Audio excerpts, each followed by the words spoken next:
Buenas tardes para todos, muchachos, bienvenidos a la clase número 9 de Introducción a la Aerotermodinámica y Propulsión Espacial. Listo. El día de hoy vamos a hablar de varios temas, entre ellos, pues hablamos ahorita hace un rato, parte de la clase sobre los proyectos, hablamos también sobre los temas de pasantía y demás, que eso ya quedaron claros. Si hay alguna duda, alguna pregunta, me están comentando. Aparte de eso, el tema del día de hoy está relacionado con la parte última, digámoslo así, la parte última de mecánica de fluidos. Y nuestra agenda es la siguiente. Nuestra agenda es la siguiente. Vamos a definir hoy lo que es el número de Reynolds. Vamos a hablar sobre un ejemplo de Navier-Stokes and boundary conditions.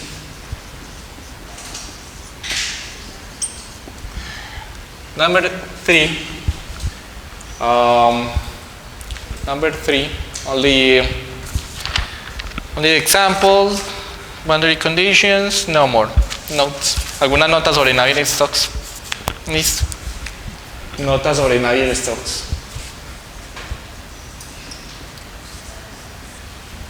¿Ves? Ya está la parte final de la primera unidad de mecánica de fluidos.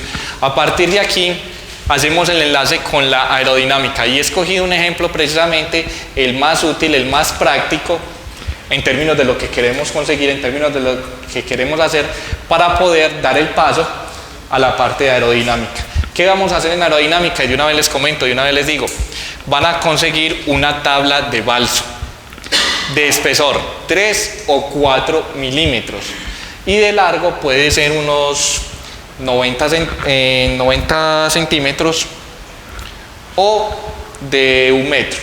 ¿Listo? Ya entre más largo, pues obviamente tenemos más. Listo, claro. Entonces, balso es una madera, un tipo de madera. 3-4 milímetros. Listo. Madera balsa también se conoce. Y que sea más o menos de 90 o 1 metro de longitud. Listo. De longitud. De ancho la venden como de 15 centímetros. 150 milímetros, exacto, algo así. Sí, correcto. Y 1 metro. Listo. Van a conseguir eso. Van a conseguir también palitos de balso. Alguien los llama diferente, que se llama... ¿Cómo es que se llama? Laura me ha dicho el nombre, pero no me acuerdo cómo es que se llama. No son palos, sino... sí, algo así. ¿Cómo es? Estaca. Sí, o estacas de balso. Listo. De cuadradas, o sea, cuadraditas. Es decir, que usted va a tener un paralelepípedo aquí. Listo. Va a tener un paralelepípedo de balso. Listo. Ok. Vale. ¿De cuánto? Puede ser de espesor 3 milímetros o 4 milímetros. O sea, delgadito. ¿Cómo verifica usted? La idea es que no se desbarate muy fácil, pero que tampoco sea muy grueso. Listo. Este va a ser el material que vamos a utilizar. Con este y con esto, más la pega que vamos a utilizar, que es la pega gota mágica, marca gota mágica más Na2CO3. ¿Alguien me puede decir qué pasó con Miguel? Miguel, no has venido a clase, ¿qué pasó? Contame, pues, me ocurrió algo. Laura, hace falta. Daniela, qué bueno que viniste. Excelente, muy bien. No, mentira, no molesto más. Pero no, sí, nos hacen falta. Nos hacen falta, muchachos. Recuerden asistir a clase, por favor. Gota mágica, bicarbonato. Listo. Necesitamos eso y eso. Ah, y algo para cortar. Eso. Y algo para cortar, que puede ser lo mismo con lo que cortaban las botellas de balso. Las botellas de plástico. Los palitos mínimo, que tengan 50 centímetros. Mínimo. Listo. Ya de ahí en adelante, pues, eso lo vende como de 1 metro también, pero la idea es que me encanta. Pues con uno solito basta. Con uno solito basta, pero si quiere conseguir 2 porque pues, usted no sabe que se desbarate, entonces mejor. O consigue uno largo. Listo. Hay un lugar, hay un sitio donde lo venden. María Alejandra, no viniste a clase. Perfecto, muchas gracias. María Alejandra tiene el nombre del sitio. Ella conoce. No puedo pues, darles el nombre por cuestiones de marca registrada y todo eso y derechos de autor, pero ella sabe el nombre. Le pueden escribir: María Alejandra, ¿nos puedes dar por favor el nombre del sitio donde ella sabe? Allá se compró el cartón Plus, era más económico, entonces lo pueden averiguar. Este sí necesito que sea para cada uno. Listo, muchachos, necesito que sea cada uno el que lo haga, por favor, el que lo traiga. Muy bien, comenzamos entonces el día de hoy con el número de Reynolds del papel de aluminio. Ese sí, pues porque así me lo aprendí yo, pues, o sea, tenía que ver con el papel de aluminio. Reynolds, que cuando era niño lo compraban en la casa. Bueno, ¿qué es el número de Reynolds? Primera parte de la clase del día de hoy. Número de Reynolds. El señor Reynolds fue un señor que en 1880 habló sobre su número, Osborne, como Norman Osborn. No, mentira, este es Osborne. Y como Harry Osborn. Bueno, ok. Ese señor Reynolds estaba interesado en conocer las propiedades de algunos fluidos y relacionarlas de tal manera que lo hizo por medio de 2 cosas: las fuerzas viscosas y las fuerzas inerciales. Y las fuerzas viscosas.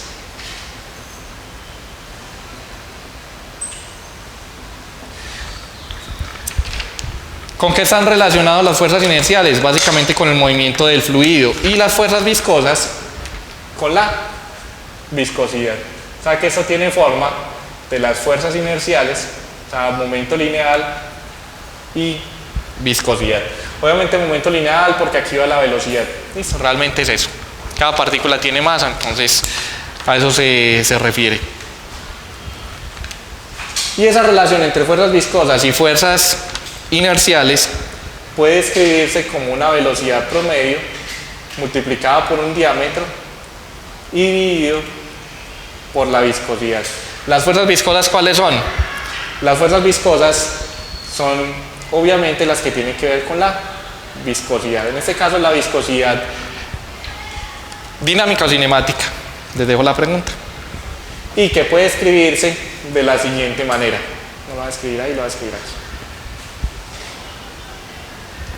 Se puede escribir como la densidad multiplicada por una velocidad promedio por una longitud característica, que lo va a escribir como L más bien, dividido la viscosidad del fluido. Es decir, una longitud propia del sistema se conoce como una longitud característica o propia del sistema, la viscosidad mu y la velocidad v barra, que es la velocidad, en este caso sería la rapidez promedio a la que se mueve el fluido. ¿Dudas? ¿Preguntas? ¿Para qué sirve? Para lo siguiente: para hallar una relación entre el régimen laminar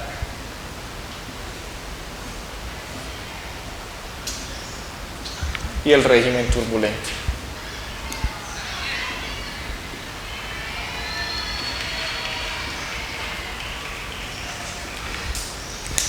Esta transición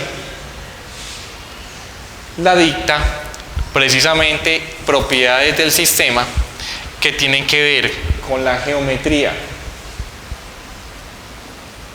tiene que ver con la rapidez, tiene que ver con la viscosidad y tiene que ver también con otra propiedad del sistema, como lo es la temperatura.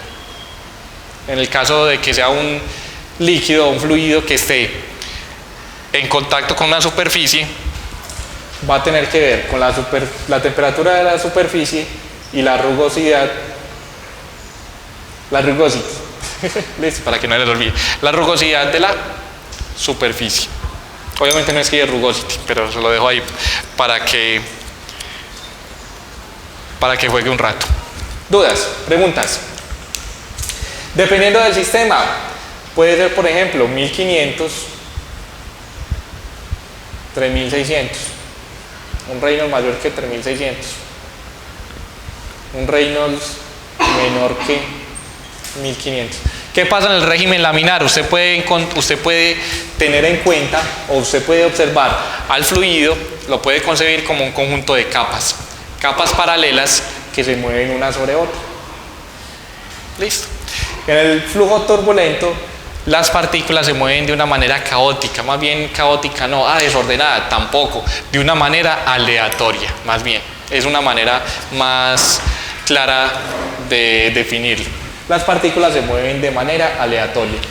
Aquí en el régimen laminar, usted encuentra que todas las partículas siguen una misma línea de corriente.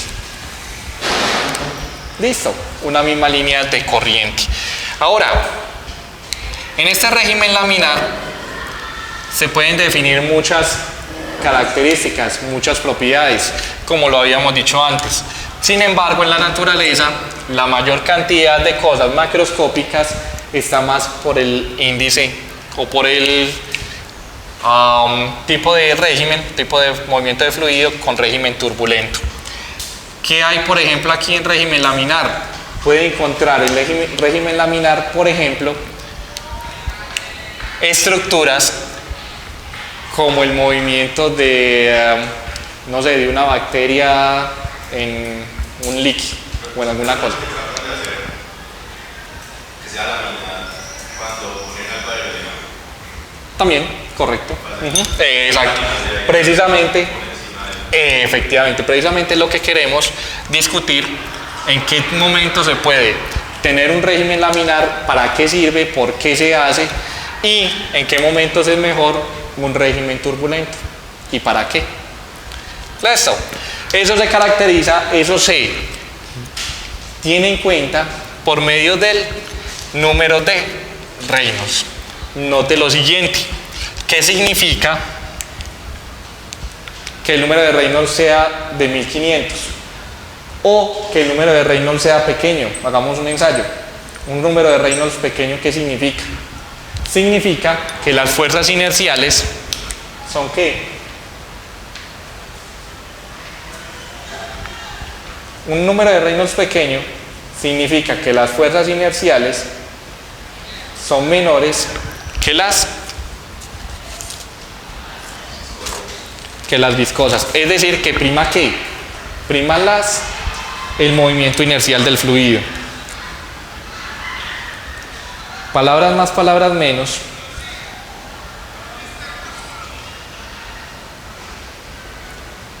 La viscosidad es despreciable. Bueno, sí, la viscosidad en términos de el movimiento del fluido no afecta mucho ese movimiento. En el caso de un número de Reynolds grande, si Reynolds es grande, lo que va a pasar es que las fuerzas inerciales son mayores que las... Me disculpa, muchachos, fuerzas inerciales, fuerzas viscosas. Exacto, lo escribí como nada. Las fuerzas, cuando el número de Reynolds es pequeño, las inerciales son menores que las viscosas, perdón, y lo que prima es la viscosidad. Por eso el régimen es laminar. Es decir, que cada una de las partículas no se puede ir por sí sola. Entonces, las partículas están moviendo en todas las direcciones. Nosotros nos queremos ahí. No.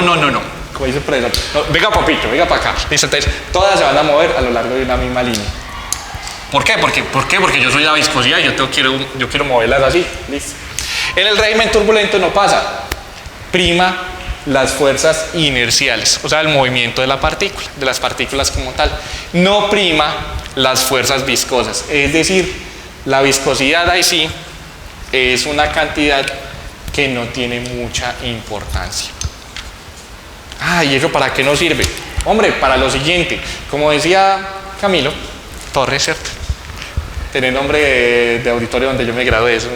Listo, ok, perfecto, excelente. Muy bien. El régimen laminar se quiere muchas veces en el tipo de movimiento de un fluido alrededor de una estructura. Por ejemplo, los ciclistas se ponen un casco como el que traía Miguel. Miguel, hace falta con el casco. Vuelve por favor a clase, gracias. Listo. Entonces se ponen un casco que sea aerodinámico. ¿Para qué? Para que la resistencia sea menor, para que el drag sea menor. En el caso de un régimen turbulento usted no tiene eso, sino que todas las partículas se mueven aleatoriamente. Entonces lo que va a ocurrir o lo que puede haber es, por ejemplo, el reingreso de una cápsula espacial o el regreso de un transbordador en la atmósfera. ¿Listo? Régimen turbulento. Es más, la densidad tiene mucho que ver ahí. ¿Por qué? Porque si la densidad es pequeña, al haber poquitas partículas, el régimen también va a cambiar de turbulento a laminar o de laminar a turbulento. ¿Qué hay en la mitad? En la mitad está lo que usted hacía cuando pasaba de kinder a primaria. Es un régimen de transición. Así ya lo borro. Un régimen de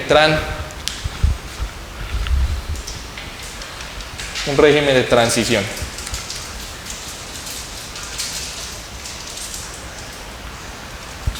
Y en los regímenes de transición, lo que ocurre es que usted no puede definir o es laminar o es turbulento. No, pueden haber las dos cosas simultáneamente. ¿Dudas? ¿Preguntas?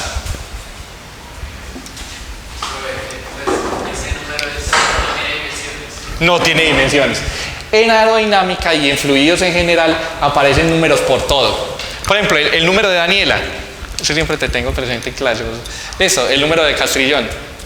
El número, la ecuación de, más bien, la ecuación de Gus-Castrillón. ¿Cómo la llamo? La ecuación de Gus-Gus, sería acá de desorden. Listo. Entonces desarrollaríamos una ecuación de movimiento de fluidos. Listo. Ahora, el número de Camilo. Por ejemplo, el número de Torres. Perfecto. Pero sonaría mejor el número de Holman. Sonaría más bacano, ¿sí? Más interesante. Donde sean números adimensionales. Son números adimensionales que caracterizan o que dicen información sobre los fluidos. En particular, este dice sobre los regímenes de movimiento de los fluidos. Hay otros, el número de Stanton, el número de Knudsen y otro montón de cosas que indican otras propiedades de los mismos fluidos. Ustedes van a encontrar números aquí por todo, básicamente. Esos números adimensionales además permiten saber y conocer cuáles son propiedades de los fluidos y cómo se puede simplificar el movimiento de los fluidos con alguna otra propiedad que le permita hacer un análisis mucho más sencillo. ¿Listo? ¿Preguntas? ¿Dudas? Muy bien. A partir de ahí entonces vamos a decir lo siguiente. Vamos a tomar nota del siguiente enunciado. Dice lo siguiente, es un enunciado muy interesante que dice esto. El flujo, y ahí es donde viene la parte 2. ¿Listo? La NS example o el NS examples, donde vamos a utilizar la ecuación de Navier-Stokes. ¿Por qué tanta insistencia con Navier-Stokes? Porque Navier-Stokes desarrollaron esa ecuación de manera independiente y porque esa ecuación es la segunda ley de Newton para los fluidos, básicamente. O sea, esta que usted conoce para las partículas normales, para los fluidos se conoce como la ecuación de estos dos señores. Sí. No tiene solución analítica en general. Y por eso dicen, si tuviera solución analítica, este libro sería la mitad de grueso. Claro, porque obviamente ya estaría todo resuelto. Pero realmente no, toca para cada situación resolverla o empezar a hacer aproximaciones. Exacto, que es lo que vamos a ver a continuación. ¿Listo? Que es lo que vamos a hacer en este ejemplo. Se conoce como el flujo de ¿Viene ese paquet francés? ¿Francés? Ah, ok. ¿Cómo se produce? ¿Coet? ¿Cómo se pronuncia? Para pronunciarlo. El flujo de Coet. No sé. Flujo de Coet. O Coet.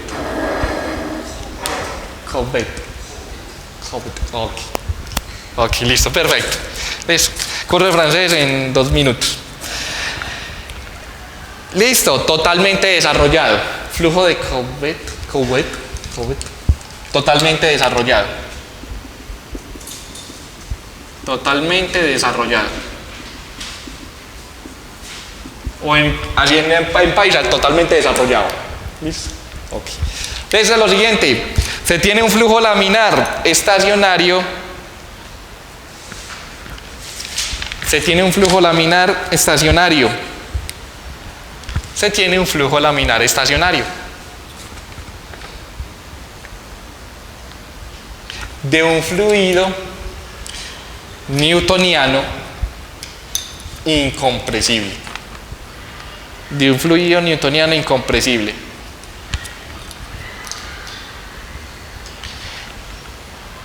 Entre dos placas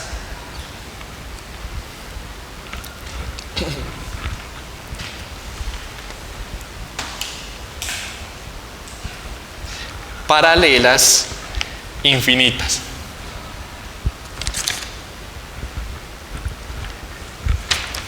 ¿Por qué infinitas? Pues porque estamos en un curso de física, entonces aquí todo es infinito, ¿listo? Las placas no tienen bordes, la masa es infinita, ¿listo? No, realmente es porque ese sirve para tener una idea de cómo se resuelven los enunciados de Navier-Stokes y demás.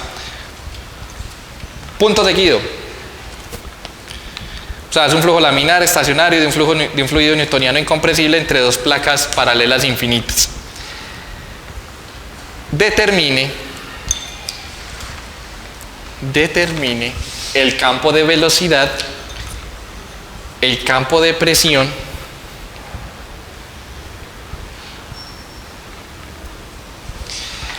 y la fuerza por unidad de área sobre la placa inferior y la fuerza por unidad de área sobre la placa inferior.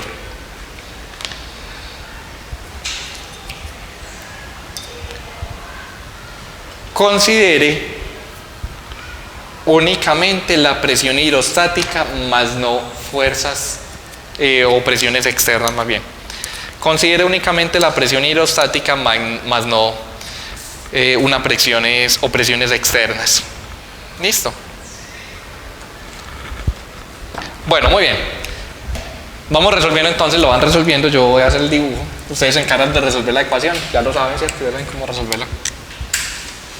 Las dos placas son infinitas, pero como yo no tengo tableros infinitos, pues todavía no los han hecho.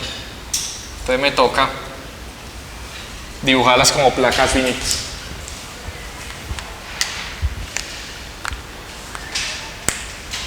Me toca dibujarlas como placas finitas. Y acaba el flujo. Me están pidiendo el campo de velocidad, el campo de presión y la fuerza por unidad de área sobre la placa inferior.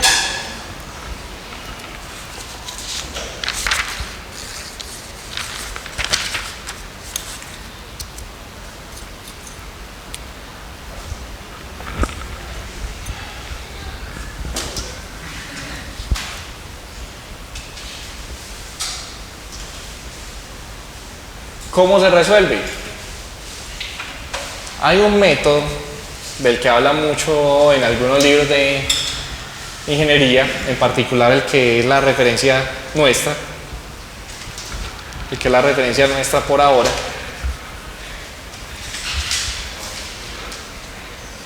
Y es por medio de unos pasos que casi siempre hemos utilizado,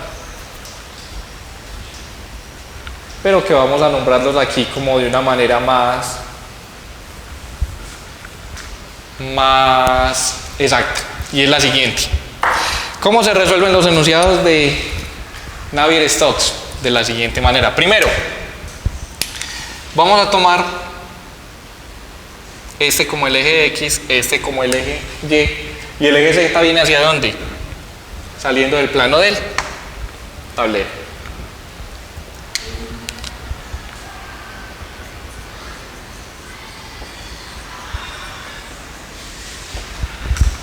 Para Navier-Stokes, ¿qué pasos entonces deben seguirse?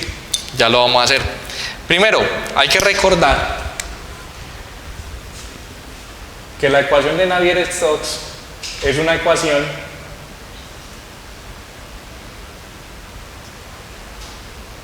de 4 incógnitas. ¿Cuáles?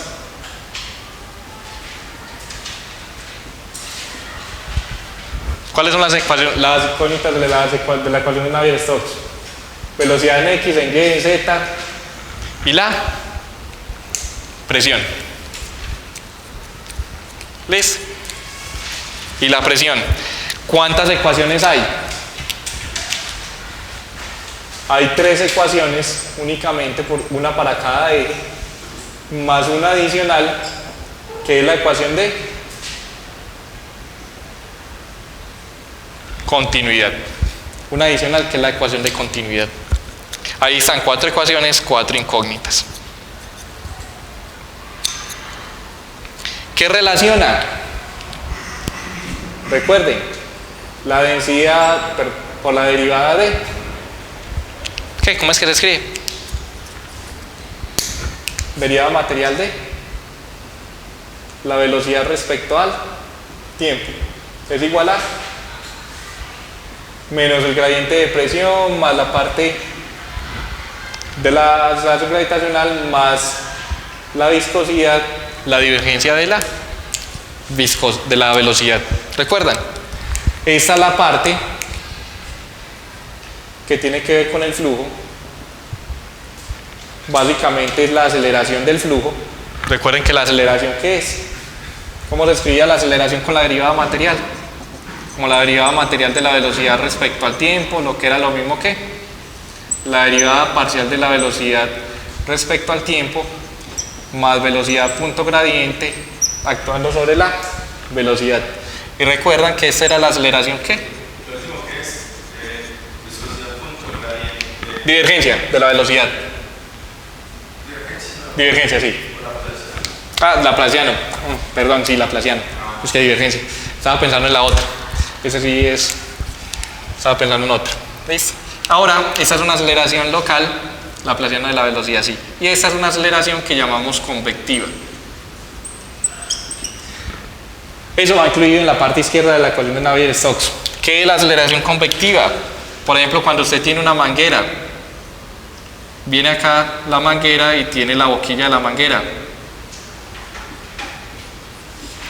Si tiene régimen estacionario, la velocidad no cambia respecto al tiempo,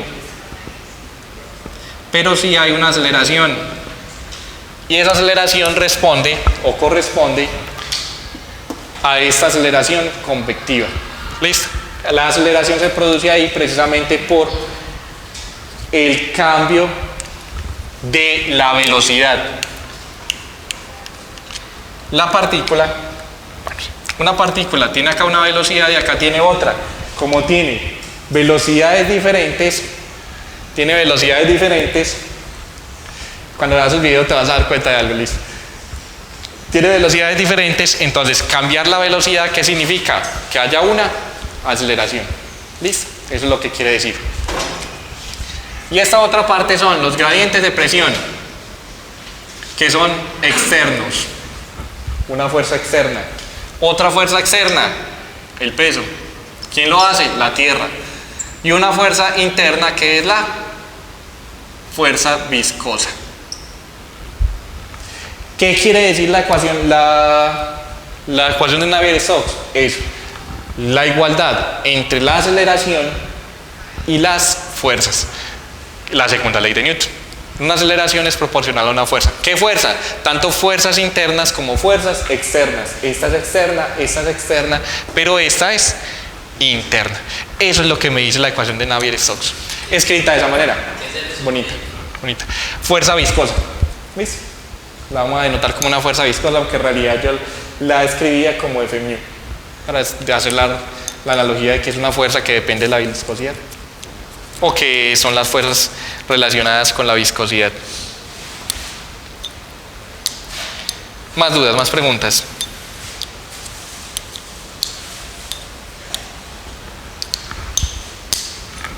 No. Ok. En esta aceleración convectiva se hace claro el asunto del producto de la velocidad por la derivada de la velocidad respecto a la posición. By derivada de la velocidad respecto a la posición. De ahí es donde surge precisamente la cantidad que dijimos ahora. Listo. Muy bien. Vamos entonces a resolver el enunciado que nos interesa, y es lo primero hacer un ¿qué? Un dibujo. Ya tenemos el dibujo. En ese dibujo, que voy a seguir aquí, sí, porque pues, aquí es donde voy a escribir el paso 1. Ese es el diagrama ilustrativo, ¿listo? Y ese es el diagrama ilustrativo.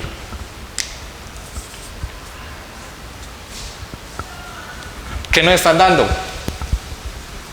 La densidad es ¿qué? Constante, porque el flujo es, el fluido es incompresible, ¿cierto? Y la aceleración gravitacional actúa entrando a la superficie de a la superficie del talero, o sea, en dirección menos G. O si usted lo quiere ver así, entonces sería este el eje Z, este el eje X, y así actúa la aceleración gravitacional. Esto es como que es un par de placas realmente que están albergando un fluido, y la parte superior de la placa, o la placa de la parte superior, tiene una velocidad, mientras que esta tiene una rapidez de 0. ¿Veis? Hago la aclaración aquí, ¿por qué? Porque esto se parece a lo que ocurre en el caso de un avión. ¿Qué pasa en un avión? En un avión usted tiene el ala del avión y el aire moviéndose a una velocidad X o una velocidad cualquiera sobre él.